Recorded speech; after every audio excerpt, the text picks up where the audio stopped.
las señales antes de que Cristo venga. Hemos hablado, quizás lo que todos sabemos, lo típico que todos sabemos es que habrá guerras y rumores de guerra, que se levantarán falsos cristos, que la maldad se va a multiplicar. Pero ¿saben qué? Esas son señales en el mundo inconverso, pero no dentro del pueblo de Dios. Sí, es cierto, van a haber terremotos, van a haber guerras, pero en el mundo inconverso. Pero en el pueblo de Dios, ¿qué señales va a haber? ¿Qué condición va a haber previo a la venida de Cristo?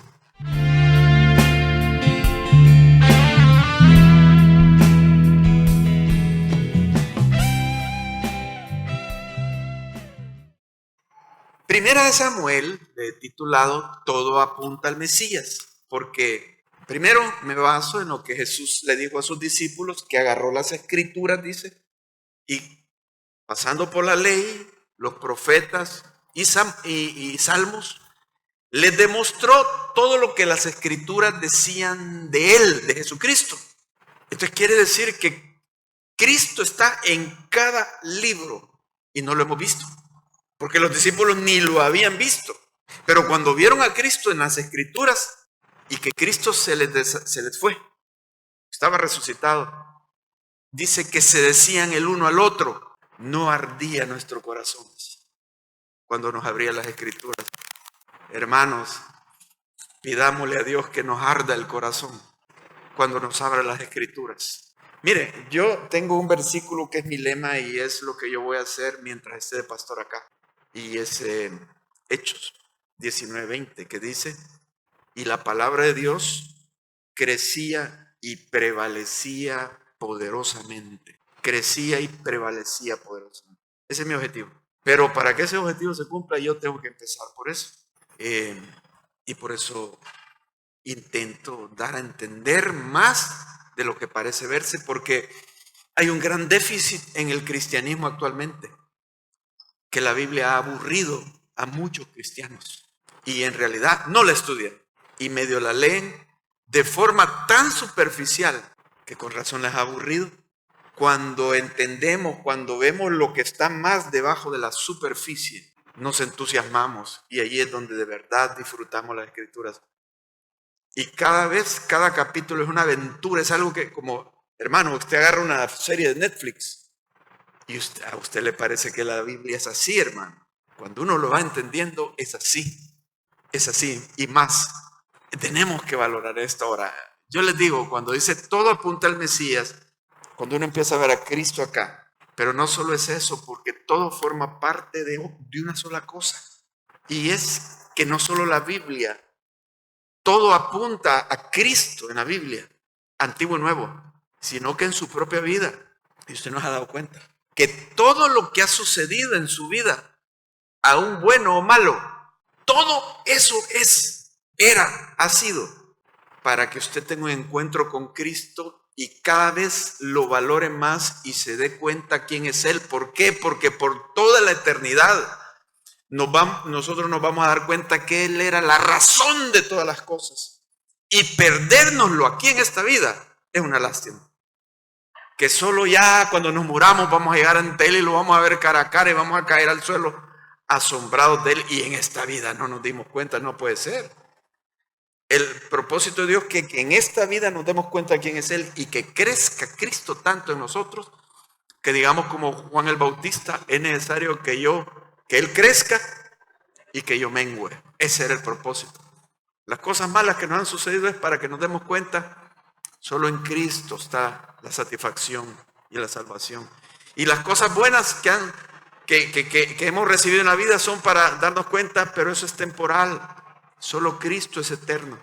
Lo bueno, si tuviste dinero en la tierra, ¿de qué sirvió de todos modos? Eso se queda. Todo es para Él, llevarnos a Él. Así que desde esa perspectiva vamos a ir viendo primera de Samuel. Pero en estos pasajes, estamos viendo la época que precede al Mesías. O sea, lo que va a suceder antes de la venida de Cristo. ¿Y por qué lo digo, hermano? Bueno, primero quiero hacer una explicación sobre esto. La Biblia, y especialmente el Antiguo Testamento, es un libro de cuadros, se le llaman cuadros, a que el Antiguo Testamento está lleno de historias, pero eso no es así nomás. Esas historias están profetizando algo que se va a repetir en el futuro. Eso va a volver a suceder en el futuro. Eso es un cuadro. Entonces, cuando hablamos de 1 Samuel, estamos hablando de algo que se va a repetir en el futuro. A grandes rasgos, claro. Muestra de un cuadro, porque son varios, muchos. La caída del hombre. Fíjense ustedes en estas características. Cuando Adán y Eva cayeron, primero, Dios los puso en un lugar paradisíaco. Segundo, ellos terminaron pecando con un habitante de ese lugar. ¿Quién era? La serpiente. Se engañaron y allí cayeron por ese habitante de ese lugar. ¿Y cuál fue el resultado? El exilio. Fueron expulsados del paraíso. Este es un cuadro de algo que se va a dar en el futuro. La caída del pueblo de Israel. ¿Qué pasa con el pueblo de Israel? Igual que con Adán y Eva, Dios los puso en un lugar paradisíaco, la tierra que fluye leche y miel, donde los espías llegaron con un reporte. Bueno, habían ciudades amuralladas, pero llevaban una muestra de la tierra, fruta abundante, paradisíaco aquello. Igual que Adán y Eva. Pero ¿qué le pasó al pueblo de Israel? Igual cayeron en pecado con un habitante del lugar. ¿Quién o quiénes eran? Los pueblos cananeos, de los cuales Dios les advirtió, no se mezclen con ellos porque ni hagan alianzas, porque sus dioses los van a hacer tropezar. Y exactamente eso sucedió. Y el resultado final, igual que Adán y Eva fueron exiliados, expulsados del paraíso, los judíos fueron exiliados a Babilonia, expulsados de la tierra de Canaán y al final deportados a Babilonia. Es un cuadro. Entonces, ¿qué está pasando en nuestra historia? Estamos hablando de Ana que oró y Dios le dio un hijo, ¿verdad? Y Samuel, y vimos el cántico de Ana, pero aquí está pronto a suceder un evento bien trascendental. No en unos días, todavía faltan unos años, pero es una época que precede al surgimiento del Mesías, o digamos lo mejor, a quien va a representar, es un tipo del Mesías, el rey David. Hasta ese momento no hay rey en Israel, no ha habido rey jamás en Israel. Entonces David surge, y vamos a ir viendo un montón de situaciones de la vida de él en todo este libro, emocionantes, porque nos va a hablar mucha relación, mucho simbolismo con la primera venida de Cristo y con la segunda venida de Cristo. Una situación parecida, hermano. Ahora, alguien me podría decir, hermano, ¿no será que usted está estirando demasiado la Biblia? O sea, en el sentido de que está planteando un escenario, pero ¿cómo tenemos más evidencia de esto, de lo que está diciendo? Por ejemplo, de decir de David, es el Mesías, está representando al Mesías. ¿En qué se basa? Por eso yo quiero irles explicando, pero ahorita sería largo en cada mensaje ir con otros textos que tienen los principios aplicables a ese pasaje, donde notamos que a quién se va a referir o cuál es el significado de esto, que no puede ser más otro que el cuadro que está pintando del Mesías. Ahí le estoy dando un texto, Ezequiel capítulo 34, que sería buenísimo que fuéramos y lo vamos a analizar. Grábese usted esto, hermanos. Texto, contexto, razonamiento y conocimiento. Me refiero a que vemos un texto en la Biblia. ¿Qué dice? Hay que observar el contexto, de qué está hablando alrededor. Hay contexto cercano y hay contexto lejano. Y razonemos, no solo lo traguemos así, aunque emplear razonamiento nos va a llevar a un montón de preguntas que nos vamos a hacer, pero no dude, no tenga miedo de razonar, aunque no encuentre la respuesta. El hecho de no encontrar la respuesta lo hace a uno investigar, escudriñar y preguntar. Pregúnteme, hermano, pregúntele a otro que sepa. Razonamiento, y esto lleva al conocimiento. Ahora lo entiendo. Y ahí podríamos decir que el conocimiento nos da una fe fuerte, una convicción y una pasión por Dios, y ahí uno se explica la vida con el conocimiento del cual Pablo decía que todo lo estimo por basura, por el conocimiento de Cristo Jesús, mi Señor, por amor al cual lo he perdido todo y lo tomo por basura. El Mesías, todo apunta a Él. Veamos, les decía, Ezequiel 34, versículo 11, y mire qué tremendo, qué importante esto. Versículo 11 nos dice: porque así ha dicho Jehová el Señor, he aquí yo mismo iré a buscar mis ovejas y las reconoceré. Me llama la atención cómo Dios Jehová formula esta profecía. Yo mismo iré. ¿A qué le suena? Él está repitiendo y garantizando que el que va a venir es él mismo. No es que va a enviar un representante, un profeta. Yo mismo iré, como diciendo, ¿de qué manera se los digo para que entiendan que yo soy el que voy? Yo mismo. ¿A qué? A reconocer mis ovejas. Va a venir como pastor. ¿En quién se cumplió, hermanos? En la historia. Yo soy el buen pastor. Conclusión: Jesucristo, el Mesías, es Jehová, el Dios del Antiguo Testamento, el Dios eterno, hecho hombre. Muchos no lo creen. No, es que no puede ser. Es que es demasiado maravilloso.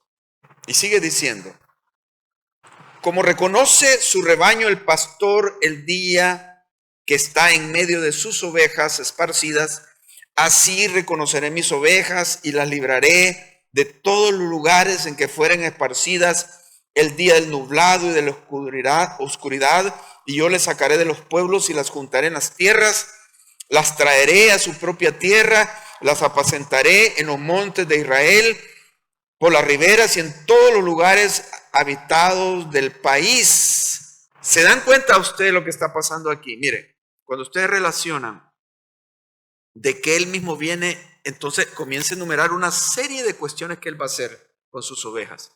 Que esto nos hace pensar que es un auténtico pastor. No está bromeando. Y que es que un pastor tiene que estar presente con sus ovejas. No las puede dirigir por Wi-Fi, por WhatsApp. Tiene que ver a cada una, tratar con cada una, curar a cada una, ir a traer a cada una, y toda esa labor requiere que, si Dios es el pastor, tenía que estar presente físicamente. Qué lindo nuestro Dios, ¿verdad? Jesús es quien nos vino a buscar precisamente. Por eso tuvo que agarrar cuerpo humano. Entonces sigue diciendo el versículo 14: en buenos pastos las apacentaré y en los altos montes de Israel estará su aprisco.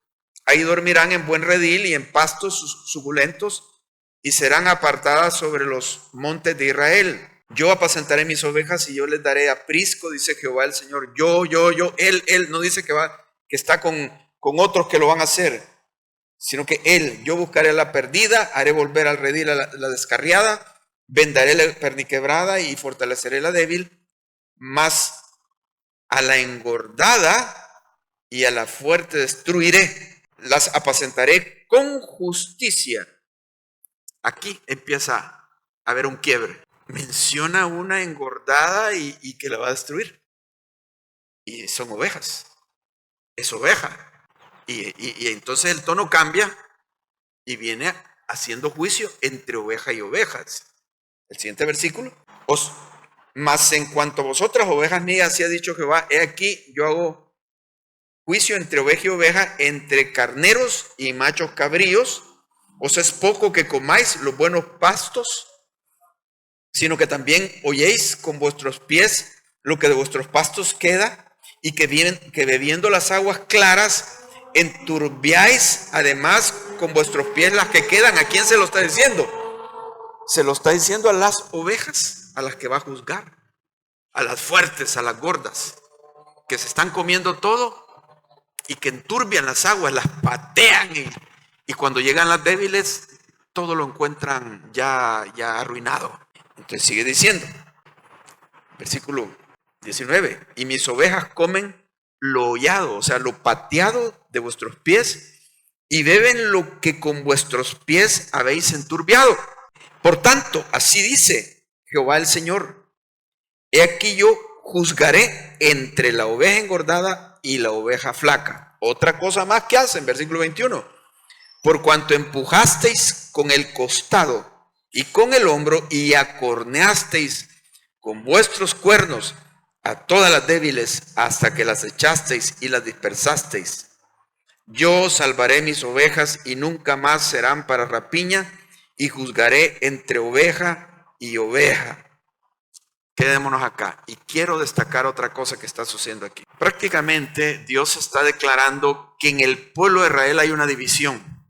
Existen las ovejas fuertes y gordas y existen las ovejas débiles. Ahora, cuando habla de ovejas débiles, se está refiriendo a la actitud del corazón de muchos judíos. Y las gordas no es que físicamente gordas, sino que se está refiriendo a la actitud del corazón de otros judíos. Entonces, aquí se está sacando en claro un tema que es recurrente en el Antiguo Testamento, cuando Dios menciona el remanente de Israel. El remanente por aquí, el remanente por allá. ¿Qué significa remanente? Un residuo. Eso da a entender que no son muchos. Es un residuo, ese es el remanente. Dios está enfocado no en todos, no en todo su pueblo, llamémosle así, porque son israelitas, son el pueblo de Dios, tienen las escrituras, son sangre de Abraham, Isaac y Jacob, pero no están siendo tomados todos en cuenta. Dios está trabajando con su remanente, ese remanente, ¿sabes? Por la humildad y la sinceridad y la honestidad de su corazón, son burlados por los otros. Son perseguidos, son hechos a un lado, son insultados por, ¿se han dado cuenta del bravucón de la colonia o algo así? Son malos.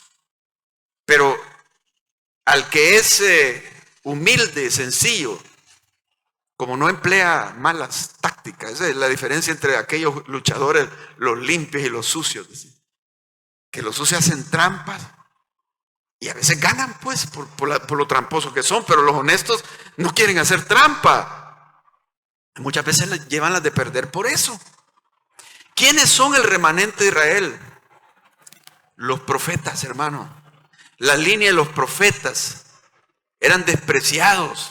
Y Jesús precisamente dijo a Jerusalén: Jerusalén, Jerusalén, que apedreas a los profetas y matas a los que te son enviados. En la línea de los profetas y de todos aquellos judíos honestos, fieles, que tomaron la palabra de Dios en serio y quisieron servir a Dios.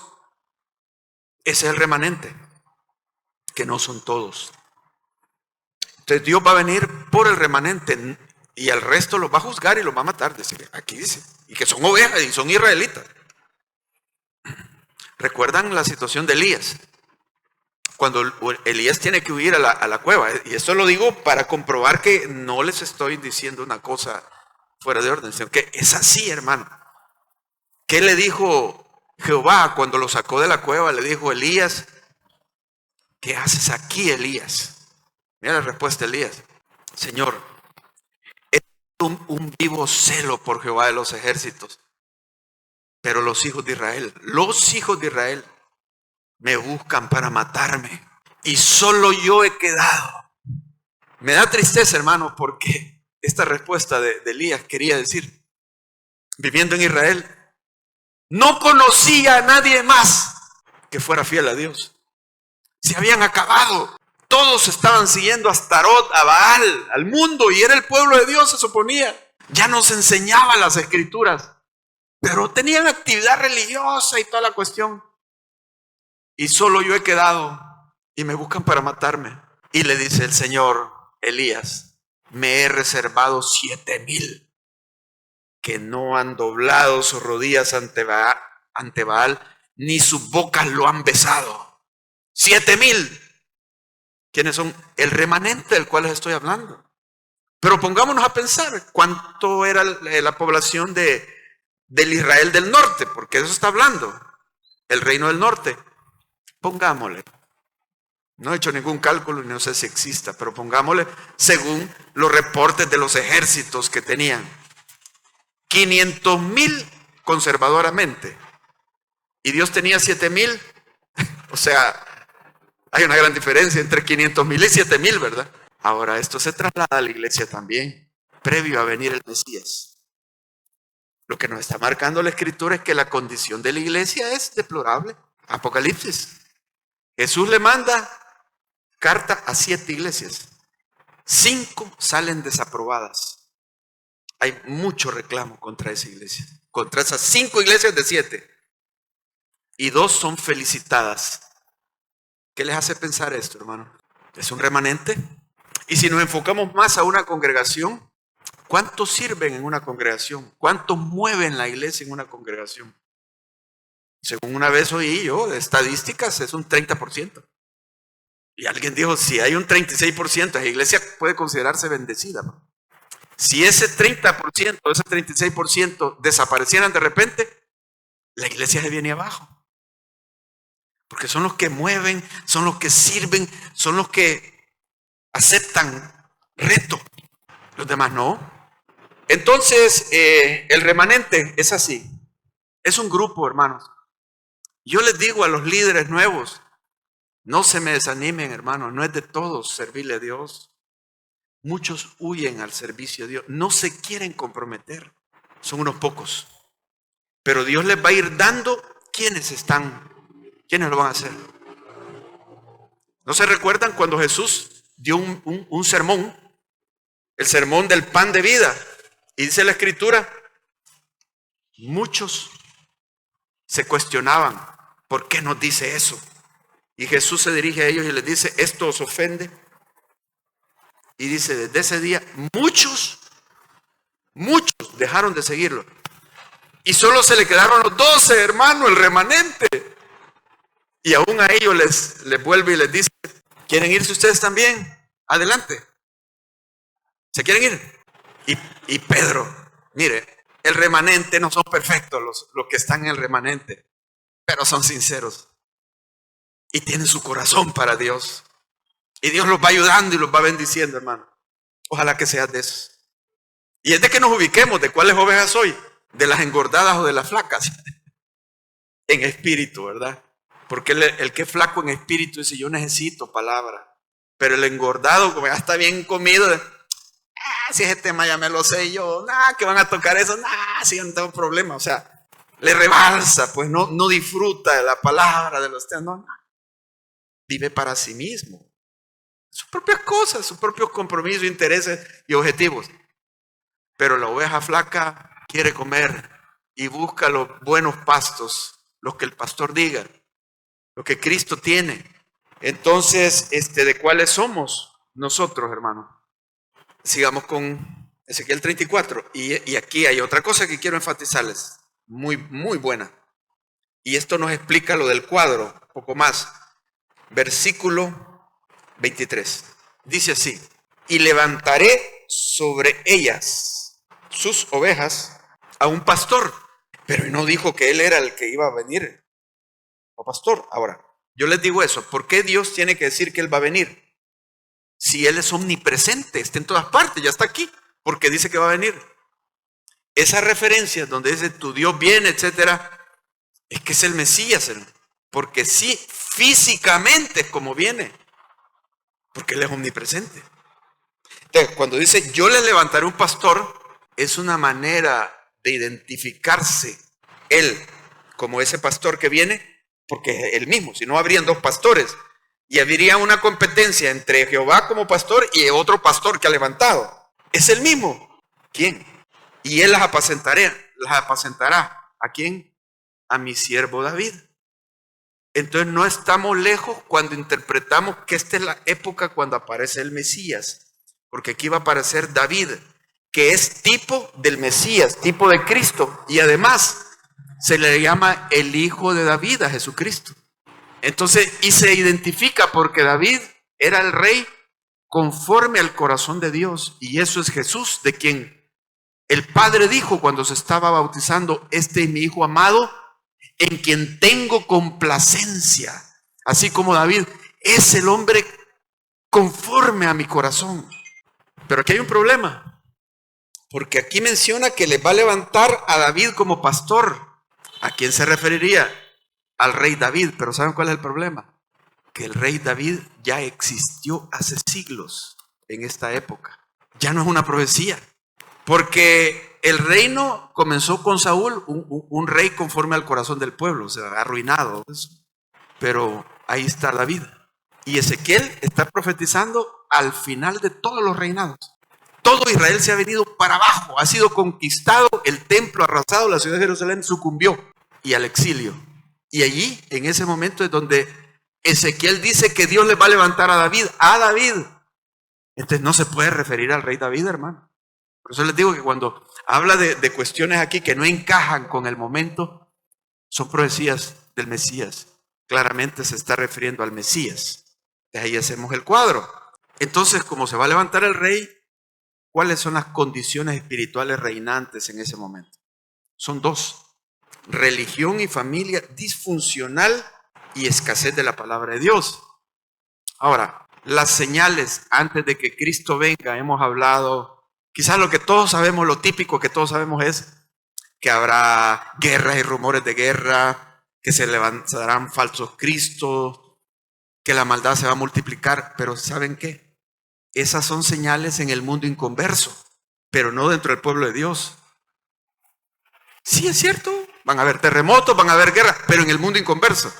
Pero en el pueblo de Dios, ¿qué señales va a haber? ¿Qué condición va a haber previo a la venida de Cristo? Que la religiosidad del pueblo de Dios va a ser disfuncional.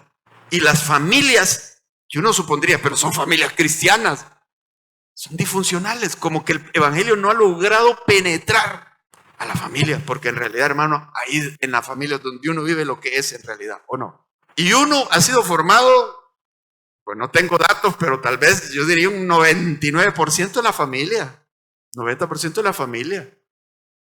Lo que le enseñaron, lo que vio, lo que le dijeron, ahí adquirió todos los valores, la familia. Tan importante la familia que el diablo ataca a la familia y la hace ser inconsistente. Este inconsistente quiere decir que tienen el evangelio, dicen que son evangélicos, cristianos, pero ya más de cerca la familia es disfuncional. ¿Y de qué estamos hablando cuando decimos disfuncional? Porque no es una palabra que se encuentra en la Biblia.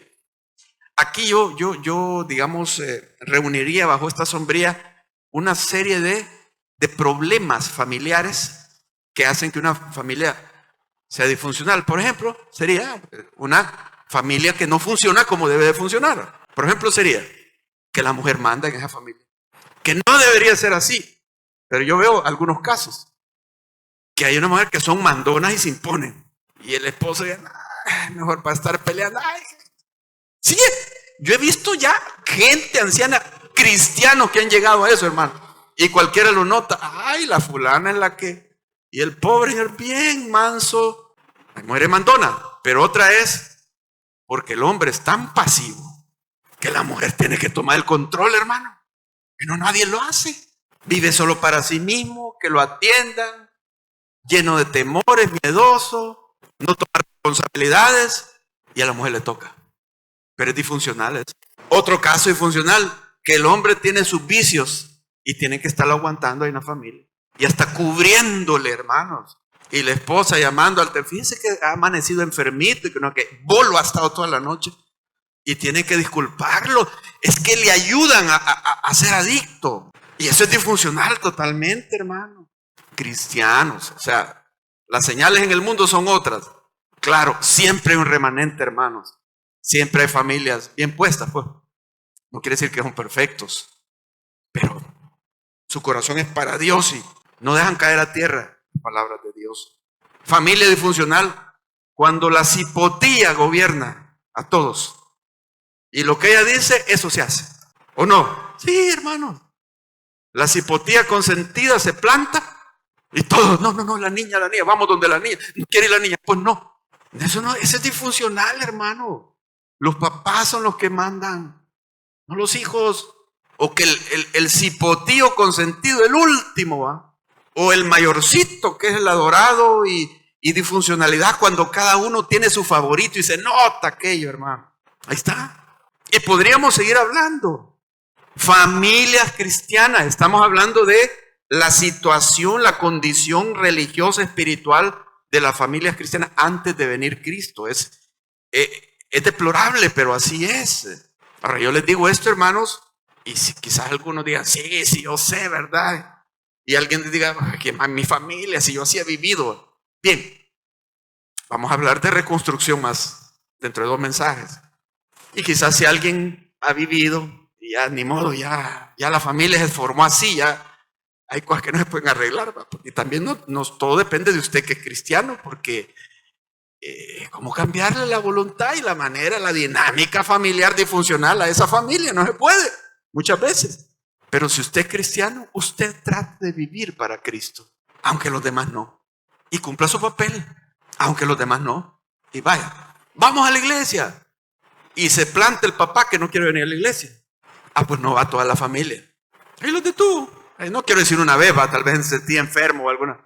Pero ya eso se hace costumbre, porque dice que no nos dejemos de congregar como algunos tienen por costumbre. O a la señora en realidad no le gustan las cosas de Dios, aunque es cristiana y se ha bautizado. No le gustan las cosas de Dios.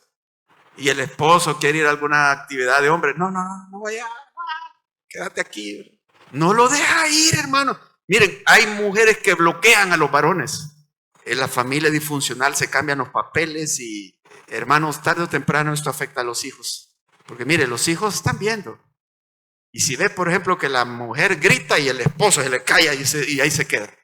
Yo no le digo que agarren en grandes griterías, ¿va? Porque también puede ser que el esposo, por prudencia, y que quede. ¿Va? Después vamos a hablar.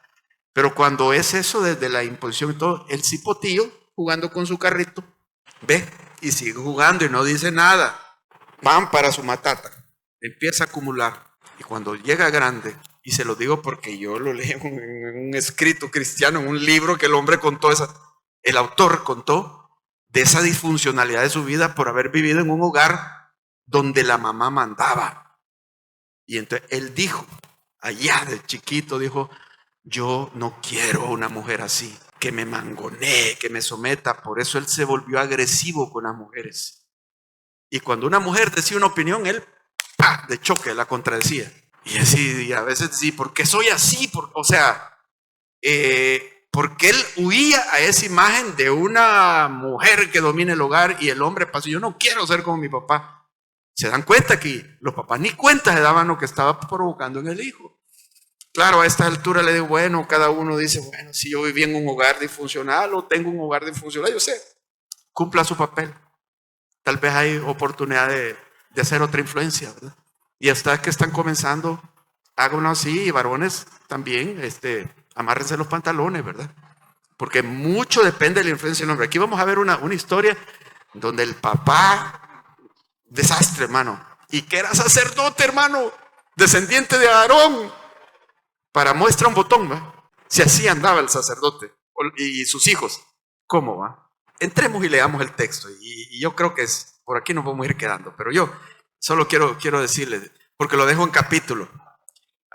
Yo voy a dar 3 razones por las cuales las familias cristianas de los últimos tiempos se vuelven disfuncionales. 3, pero no lo voy a poder desarrollar hoy. Pero yo quiero decirle por qué, dice hermano, por qué pintes de los cuadros proféticos de Dios. Porque cuando uno lo ve, disfruta más la Biblia, ¿no? Además, esta historia así nos despierta, nos redarguye y nos hace hacer cambios. Entonces, la historia aquí es muy elocuente, muy clara sobre esto de una familia disfuncional. Y veamos 1 Samuel 2, versículo 12. Los hijos de Elí era el sumo sacerdote, eran hombres impíos, imagínense, y no tenían conocimiento de Jehová. Y llegan los rumores al oído del papá, que era el sumo sacerdote, de todas las fechorías que hacían sus hijos. Dice que se acostaban con la mujer y dice que lo aprendieron desde chiquitos. O sea, de chiquitos se comienzan con las mañas, hermano. Por eso usted ponga el ojo a sus hijos. No, que está chiquito, es una gracia. No, hermano. Entonces le llega el rumor al sumo sacerdote y él llama a sus hijos y supuestamente los va a exhortar. Pero miren cómo se los dice. Versículo 22. Pero Elí era muy viejo y oía de todo lo que sus hijos hacían con todo Israel y cómo dormían con las mujeres que velaban a la puerta del tabernáculo de reunión. Y no solo eso, sino que habían otros desastres que habían con las ofrendas que llevaban los israelitas. Se estaban aprovechando y como Dios le dice en una profecía, te has engordado y a tus hijos contigo y a mí me menospreciaste. Le dijo Jehová a este sumo sacerdote. Y tus hijos hacen fechoría y no los has estorbado. O sea, un papá consentidor, eso es disfuncionalidad. Entonces aquí él intenta hacer algo.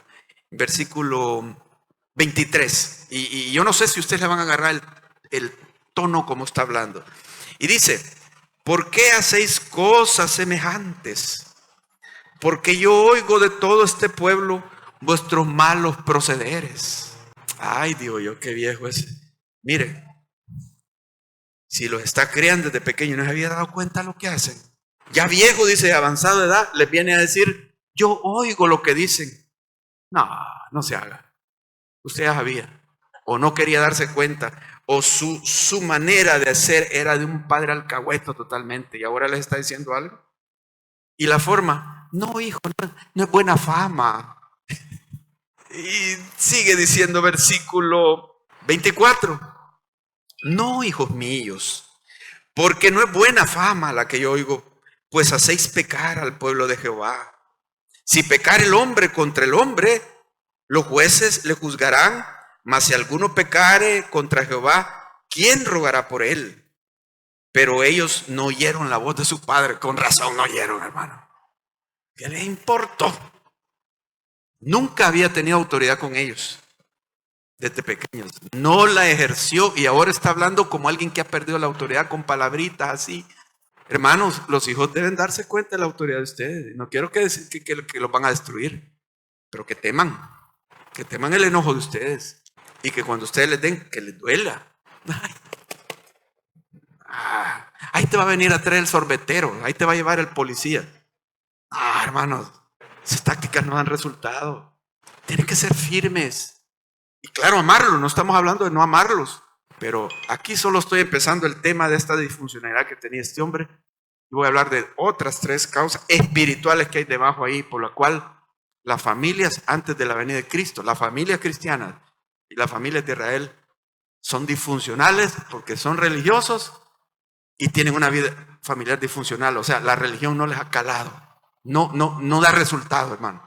No es que no dé resultado, pero hay ciertos tropiezos ahí en el corazón y tropiezos de la época, ¿va?, que llevan a eso.